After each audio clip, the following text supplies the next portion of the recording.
नमस्कार शेतकरी मित्रांनो, राज्य सरकारने महाराष्ट्रातील शेतकऱ्यांसाठी एक मोठी आनंदाची बातमी दिली आहे. नमो शेतकरी महासन्मान निधी योजनेच्या 8व्या हप्त्यासाठी सरकारने तब्बल 1,774 कोटी रुपयाचा निधी मंजूर केला आहे.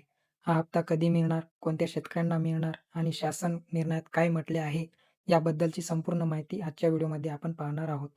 व्हिडिओ शेवटपर्यंत नक्की पहा.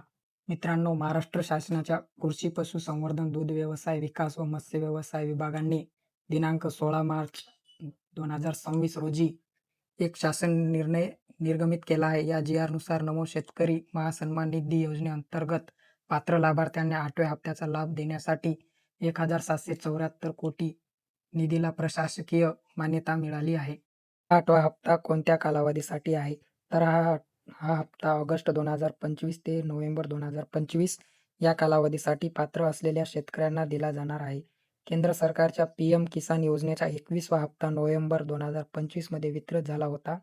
त्याच धर्तीवर आता राज्य सरकार आपला हप्ता जमा करत आहेत. यामध्ये 2 महत्त्वाच्या गोष्टी लक्षात घ्या.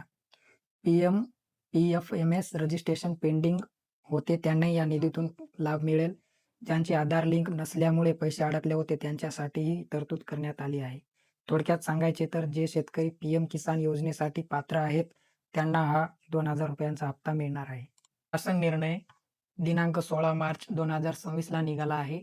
याचा अर्थ असा आहे की येत्या 8 ते 15 दिवसाच्या आत हा निधी थेट शेतकऱ्यांच्या बँक खात्यात डीबीटीद्वारे जमा होण्यास सुरुवात होईल अशी शक्यता आहे.